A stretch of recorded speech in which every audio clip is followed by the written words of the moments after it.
Oh, I got the worm. That is a giant worm. Holy cow. God, look at him. He's so helpless. Carry that worm. Oh, cute little buddy.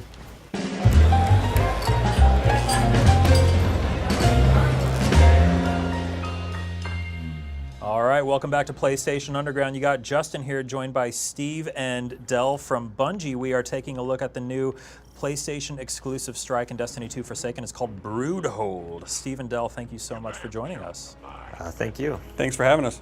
So first things first, this is a hive-infested strike on the outskirts of the Tangled Shore, which is a new location in Forsaken. Can you tell us a little bit about what we're seeing here? This place looks really crazy. Yeah, so we're in the Tangled Shore right now. This is a set of asteroids lashed together by the Fallen, but right here there's a crashed hive ship that they've kind of, I guess they're salvaging, right? But the idea for this strike came from High Moon Studios. We were working with them, and they built the Tangled Shore, and this was actually one of the first things that they did was this strike, and they really wanted to go down into the depths of a hive ship. So that's what we're doing. Cool. So we've got one of each character here. I'm playing as a Warlock. Steve, I think you're playing Titan, and then Del is on Hunter, right? Yep. Cool. So we're going to see some new supers here today too. We'll get to that in a moment. But yeah, let's push forward here a little bit and see. Kill this ogre. Ooh, there's an ogre. Let's get him.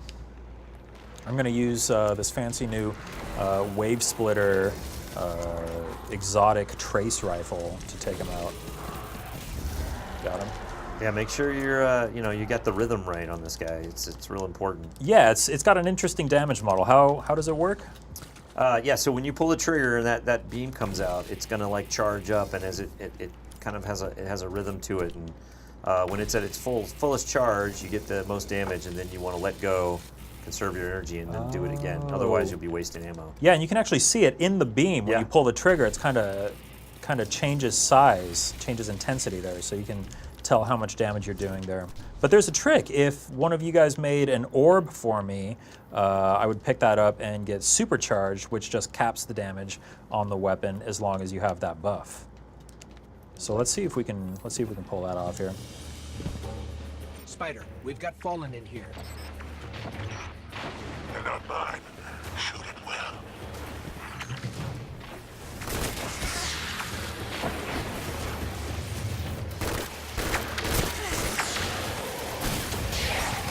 I forget which pulse rifle I equipped, but it feels real good. I want to talk about some of the new weapon system changes. Oh no, I'm out of ammo!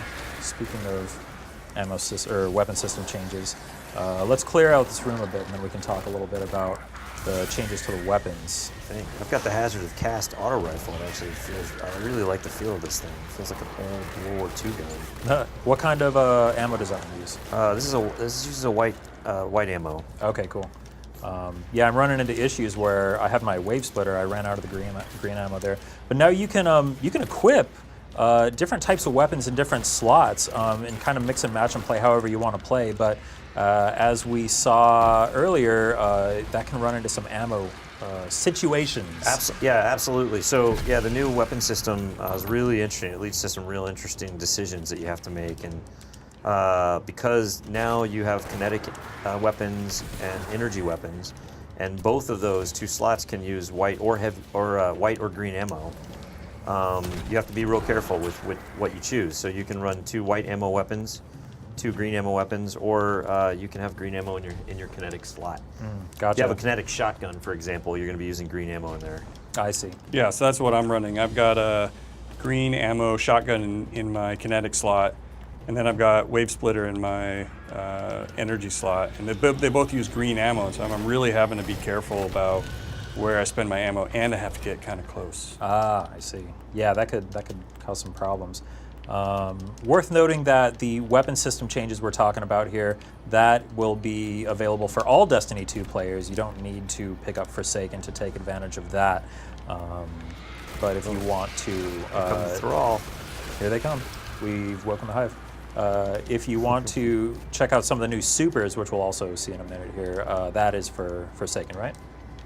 Yeah, the new supers are just for Forsaken owners. Gotcha. Speaking of which, let's try this one here. Oh, Ooh, what did I just do? Got the rhythm down for that Oh. guy. That was great. Okay, I think you- that might not have been a great time to use that super. You've done Well of Radiance, yeah. Yes, you did the Will of Radiance. It's all right. That was a good time. You know Yeah. what? He wasn't Can- quite We the can kind of biggest hang out. boss. It wasn't the best spot. Can you tell me how it works since we're standing here in it anyway? Yeah, so the Warlock is going to like throw down his sword and slam it into the ground. And then in this aura, we're not only are we being healed, but we actually are more powerful. Oh, cool. So it's like a a team dual buff, yeah. healing and empowering rift that's also huge and lasts a super long time.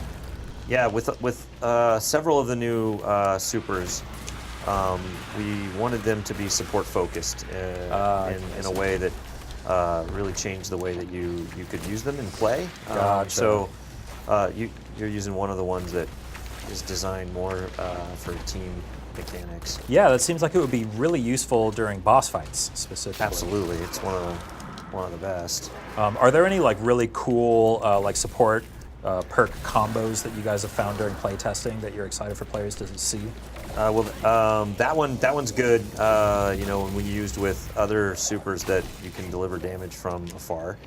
Right now, I'm running the hammer, the solar hammer for the Titan, and that one's so fun. I was playing that really earlier. fun. This is one of my favorites because, you know, it's like if you can time your spin and you're making contact with the enemies, especially giant enemies, that spin will keep accelerating and accelerating. So you get this real satisfying like tactile feel of just hammering this person to death. There's a really fun melee ability tied to that as well, where you like just throw the hammer and it like clang bounces off of an enemy's skull, and then you can like pick it up. I think, right? Yeah. Throw it, pick it up, instantly get that melee back. That's one of my favorite abilities. I will run across the battlefield to get my to hammer pick up back. the hammer. Or jump off a cliff in Yes. some cases. Yeah. If you're, Okay, we've got something icky looking here. I'm gonna use my hammer on this guy as soon as I. Ooh, yeah. Get him. Let's see if I can get a good angle of you throwing that hammer.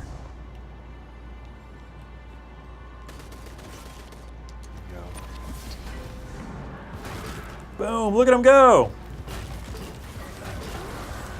Like a Twirl, tornado baby. of death. Okay, and since you made some orbs for me, I now have a super you go. too, so I'll pop my well over here. Pick up the worm. Nice, and I'm supercharged on my wave splitter, so I'm doing maximum damage with We're that all right now. supercharged. Like, get the wave splitter out. God, where should I go with this worm? The Oh, there's a white thing diamond. over here. There's a thing right here. I saw it. Hold on. There we go. Ew. Just kind of wriggled in I there. swore I'd never pick up a worm. Did it anyway. What is it with you guys on worms? Well, the hive. I don't know. When did We like the hive, and they come with worms. So Well, there you go. They weren't wormy enough in the first Destiny. So. It's okay. I'm gonna try and kill some guys up here because they're causing us problems. Got a grenade launcher that I have been neglecting here. it's hard when wave splitters powerful. Oh, I got the worm. That is a giant worm. Holy cow! God, look at him. He's Look so at you helpless. carry that worm. Oh, cute little buddy. Just want to keep him. Maybe not. Not He just can go any away. worm. A worm that's on fire. I wonder if they're still mad about me killing Zol. Oh, we got poppers coming out. Watch out. Is that just me, or do you guys call them poppers too, the Curse Thrall? Do you have fun names No, for I some of the usually- recurring enemies? Man, I don't know. That one I just call exploding thrall, but How about popper? Or Poppers sorry, is good. I how like about poppers. boomers for the Hive Knights? I remember boomers is a good one. Yep. I think because their weapons were called boomers. Yes, the so that's what people defaulted to. Oh no, I'm out of green ammo. All right, so after we clear out this room, I'd like to take a look at the weapons, and we can get a closer look at the wave splitter and some of the new weapon system changes. All right, I think. Oh, got a couple more here. Take that. Man, can they just like calm down for 1 minute, please? I want to open my menu. Come on, guys. All right, one more worm to deposit in this worm nest thing. Okay, we can do it. It's all yours, Del. Uh-oh. All right. Okay, we're good, I think. Oh, no, got another thing to kill. All right, I'm going to pop my super over here. All right, we've got a well up.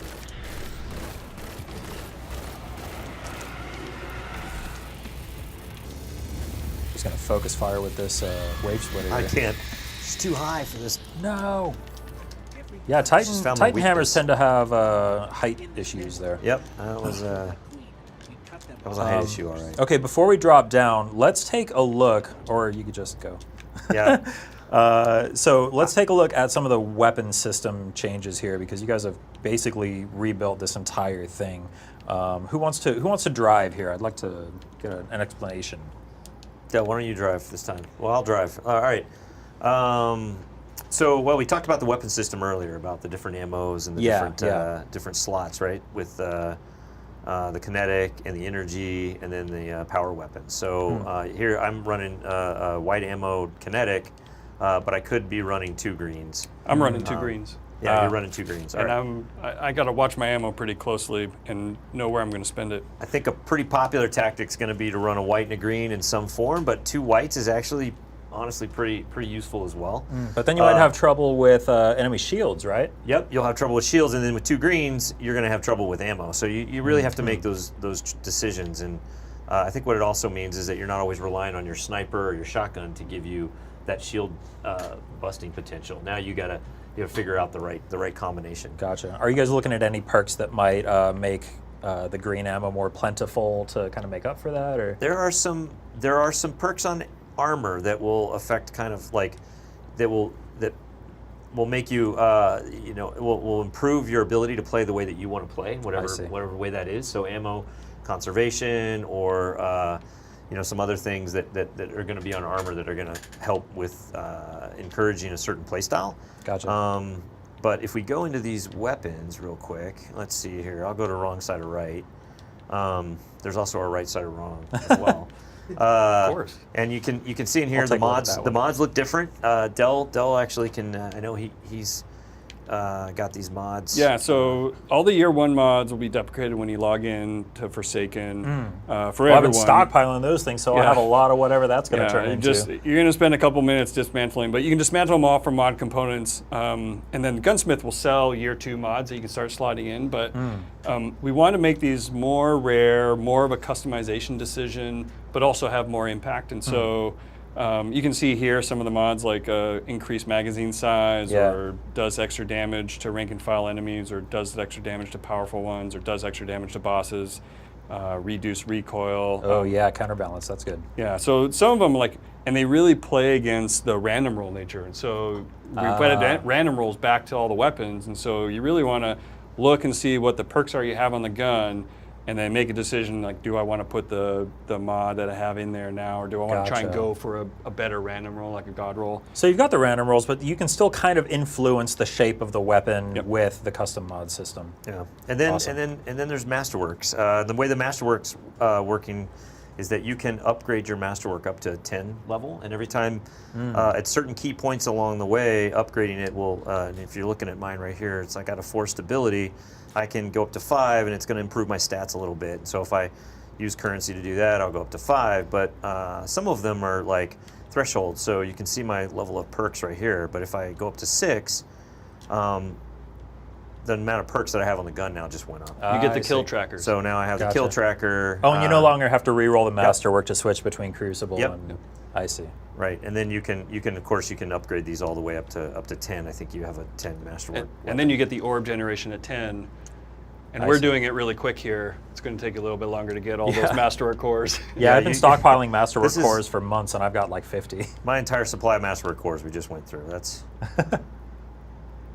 Boom. there we go. So now we've got a Nice. Masterworked item, Very cool. and that's fully statted up. And then you get that stability bonus, because if you were watching while he was masterworking that, you could see the perks or the stats kind of going up a little bit at a time. But when you finish it out, you get that big stability bump. Yep. Nice. So now I get to ride this guy. This is I'm gonna gonna be great. put on a counterbalance mod on this pulse rifle, because that sounds like a good combination. And then we can get back to it. I want to talk a little bit more about the wave splitter too, which is super rad. Where did the idea for this weapon come from? It looks so cool, and I love the concept of it. Well, I think this was originally Greg Pang, who's one of our, he was the weapons lead for actually all of our exotics, and he had this idea early on where he wanted to create a weapon, create an exotic that was all about the rhythm of firing. And so the idea behind this was like, you know, as you're holding down the trigger, the amount of damage you're doing is different, and so there's a rhythm you get into of like holding down the trigger and letting go and watching your ammo and conserving your ammo and maximizing your damage output. And so that's really where the genesis came along, and then it was, of course, like making it look sweet, adding some lore to it. That's cool. And, Reminds me of Cold Heart. I love the I think it says like from the makers of Cold Heart on it, which is awesome. I love kind of the universe that exists solely within the lore tabs of exotic weapons and armor and ships and ghosts and all that. How much of that do you guys have just kind of floating around, ready to put on different weapons, or is everything like custom written for the weapon as it's created? Well, we've added a bunch of new exotics for Forsaken, so they're all going to have lore tabs. But we've added an entire feature just filled with lore. It's part of the Triumphs, and our narrative team has written a full-on novel worth of content in there. I know some YouTubers that'll be really happy to hear that. Yeah. So many words. No, it's actually, the writing's actually really good. And I mean, not just the writing in there, like, I mean, we still play Forsaken, and we're like, it's a good story. Yeah. Like, I like it. Go get this Aldrin guy, like, avenge Cade. Oh, I'm so excited. I mean, because there's always been that really cool, like, dark undercurrent of Destiny with all the lore stuff going on. And it sounds like a lot of that is going to be kind of more brought to the forefront here, which is really exciting to me. All the way back to, I think the first time I really looked at Destiny lore and was like, wait, whoa, this goes deep, was when we were talking about the Books of Sorrow back during Taken King, when that whole thing came out, and people started realizing that there was this story just that existed that wasn't being kind of put front and center, but it was there if you looked for it. I love that stuff. Yeah, we saw the reaction to things like Book of Sorrow, and we knew, like, we have this amazing world. Why don't we tell more stories in it?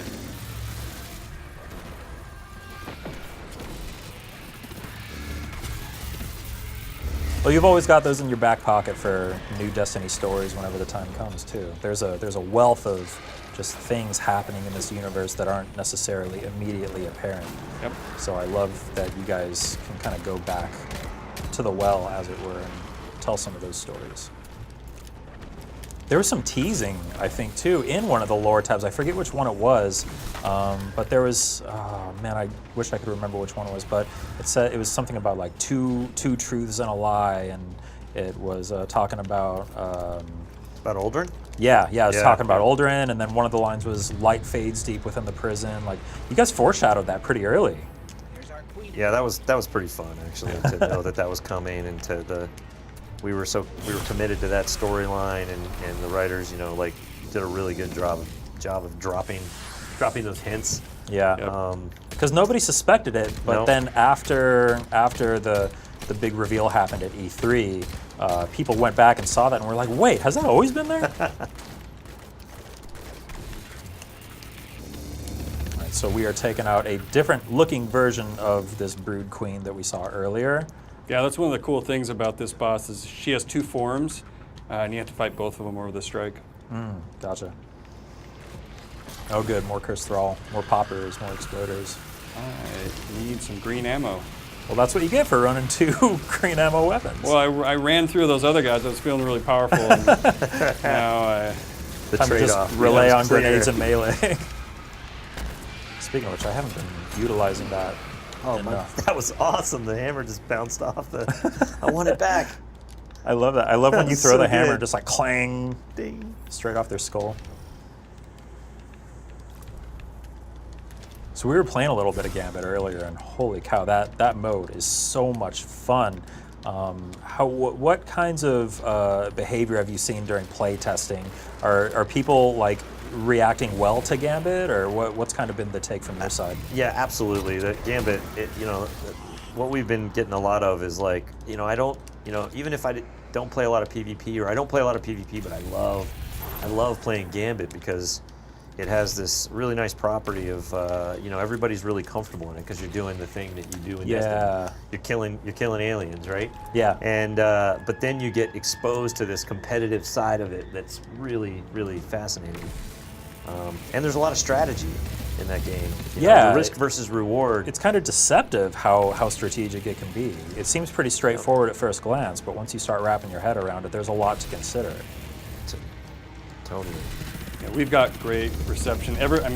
Even months ago, people, even when it was early, were really excited about the possibilities and the strategy that was even developing then, and the team's just been polishing it since then. How much kind of like tweaking and tuning has there been as a result of play tests and feedback from people who have gotten their hands on it? Oh, a lot. I mean, they've been working on it for quite a while now. One of the big ones was adding the primevals at the end. That only got added a few months ago. As the team really felt and was getting some feedback that there wasn't enough of a climax at the end of the matches. I see. So they wanted to create this moment where the whole team comes together and like really tries to like hit the nail on the head and put the match to home. Well, that's such a cool like turning point for the match too. Just because you filled up the scorebar doesn't mean that you won. Yeah. And when we played earlier, we saw some comebacks during that final primeval phase. That was the other. I mean, that was when one of the original things the team wanted to do with Gambit as a mode was really create a mode where comebacks were a thing, where like you could really, through skill and determination and just good play, turn matches around. So when they added those primevals, that was also an opportunity to make sure that was a really dramatic finish. Yeah. Well, it's awesome. I got both versions of this queen are coming after me right now. This is crazy. She's 2v1s, not Throw fair. a hammer at not her. Fair. All right. We're almost done. Shadow version's down. Oh, I'm just All right, bouncing the we're hammer almost off the wall. Got him. Nice. Nice job, gents. We cleared out the nest. So that was Broodhold. That is the PlayStation exclusive strike coming to Destiny 2 Forsaken. We got a look at the Wave Splitter, which is the PlayStation exclusive new exotic trace rifle. Lots of fun. There are more PlayStation exclusives too. I think we're actually wearing the PlayStation exclusive gear sets too, right? Yep. Yes, we are. Can I take a quick look at those? Sure, Let's see. Yeah. Let's see. We got a nice hunter set here. I'm gonna run over, take a look at the Titan. Ooh, look at that. That looks really cool, very robotic. And then I'll just like emote. Oh no, we ran out. I'll take a look at my menu. And here is the Warlock set. Once this loads up here, there it is. Great looking stuff. So yeah, that's Destiny 2 Forsaken. Launches September 4th. Anything else that you want to say to PlayStation fans out there? Oh, thank you so much for just for playing with us, and we can't wait to see we can't wait to play with everybody when it comes out on September 4th. Yeah, we were really excited when we went to E3 and everyone was excited to go after Aldrin. So we're excited for them to get their hands on the controllers and to go do it. All right, well, the hunt is on September 4th. We'll see you then. Yeah, thank you.